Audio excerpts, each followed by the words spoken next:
Hi, I'm Dr. Carolyn Ross, and today I want to talk to you about intergenerational trauma.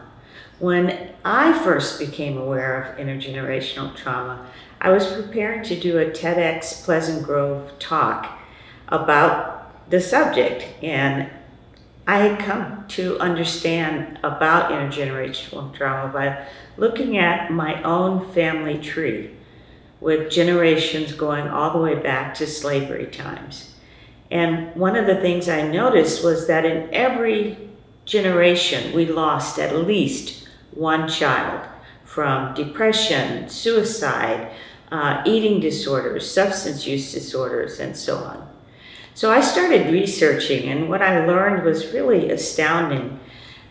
The research actually goes all the way back to the Civil War, where Union soldiers who were kept as prisoners of war, when they returned from the war and then fathered sons, their sons had a higher death rate than did Union soldiers who had not been prisoners of war.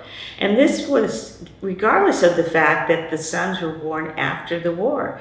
So they didn't experience any of the trauma from the war. As well, in the 1960s, there was a lot of research being done on offspring of Holocaust survivors. Behaviors such as low self-esteem, anxiety, nightmares were all observed in the first generation offspring and the second generation offspring. And similar symptoms were also reported in Vietnam veterans. So, I'm a research geek, so I find the research studies very interesting. But what's most interesting to me is, what can we do about this? How can we actually interrupt the transmission of traumatic effects from one generation to another? And that's what intergenerational trauma is. It's the effects of trauma going from one generation to the next and the next. Well, the first step is always awareness. How can any of us become aware of these effects of intergenerational trauma? If you didn't experience the trauma, why are you suddenly becoming depressed or anxious, sometimes so anxious that you can't function? Why do you have low self-esteem, insomnia, anger and trust issues, fearfulness, nightmares, and a higher risk for substance use disorders? And then there's also the issue of lack of trust, which can affect all areas of our life. For children, it often shows up in children having behavioral problems. They get sent to the principal's office. They may be diagnosed with attention deficit disorder, or they may skip school or drop out of school. So again, that has a dramatic effect on their long-term future. Now, I come from a family of highly educated people, very middle class. We didn't grow up in poverty. We didn't have obvious signs of trauma. And yet, and still, as I said, we lost at least one child in every generation. So I was very motivated looking at my family tree to figure out, what can I do to help my kids, my nieces, my nephews, and then their kids, to interrupt this transmission of intergenerational trauma. Now, we know from the Adverse Childhood Experiences study that there's a lot of association between childhood trauma and the risk for drug abuse, for eating disorders, for even medical problems like cancer, diabetes, heart disease, and stroke. So all of this sent me on a journey of self-discovery to try to figure out what could be done to help me and my family. So I wanted to talk to you about this because most people don't really recognize that they have intergenerational trauma. And one of the hallmarks of intergenerational trauma effects is how it affects your ability to manage your emotions. Most of us have had some experiences where we feel completely out of control with our emotions, whether it be with anger, anxiety, or sadness, or any emotion, really.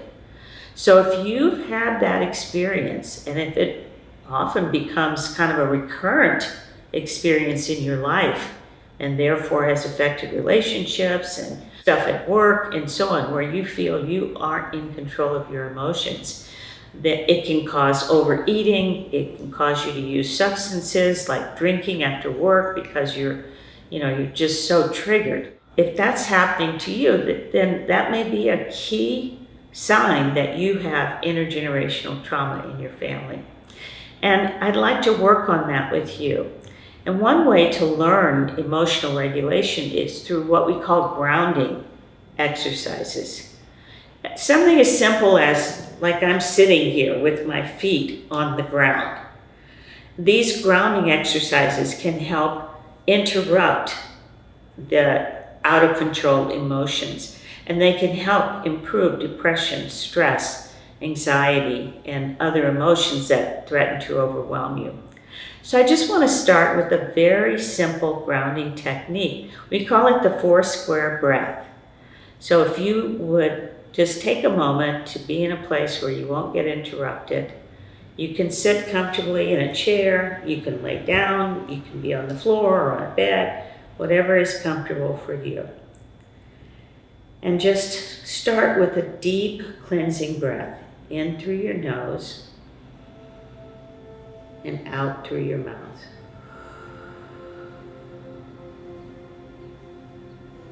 Another deep cleansing breath in through your nose and out through your mouth. Now you can close your eyes if you feel comfortable, and if you don't, just pick a spot in front of you and look at that spot with your eyes open. For the next breath, we're going to breathe into the count of 4, and then we're going to hold the in breath for 4, breathe out to the count of 4, and hold the out breath for 4. So let's do that together. Breathing into the count of 4, 2, 1,000, 3, 1,000, 4, 1,000. Hold the in breath. 1, 1,000, 2, 1,000, 3, 1,000, 4, 1,000. Exhale. 1, 1,000, 2, 1,000, 3, 1,000, 4, 1,000. Hold your exhale. 1, 1,000, 2, 1,000, 3, 1,000, 4, 1,000. Now I'm going to ask you to do 2 more of the 4 square breaths on your own. Again, breathing into the count of 4.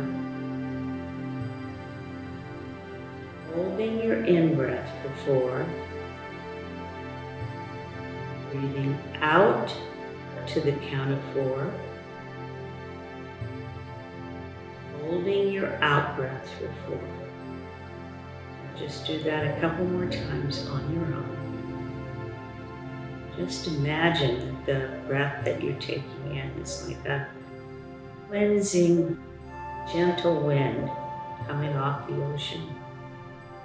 And when you breathe in, you're filling your lungs and your body with that clean, gentle air. And then you're holding it a little bit and then releasing it. And when you release it, imagine releasing the tension in your shoulders, in your neck, in your chest, and just hold that release period for 4 more counts. 1 final breath into the count of 4. Holding the in breath for 4. Out to the count of 4. And holding the out breath for 4. Breathing is something you can do at work. If you're in a conversation that you need to step away from and get your emotions under control, wherever you are. So you don't need any special tools to do this, but it works best if you do practice it. So practice it when you're feeling good, and then also practice it when you find your emotions starting to rise before they get completely out of control. Okay, I hope this was helpful. I'll see you next week.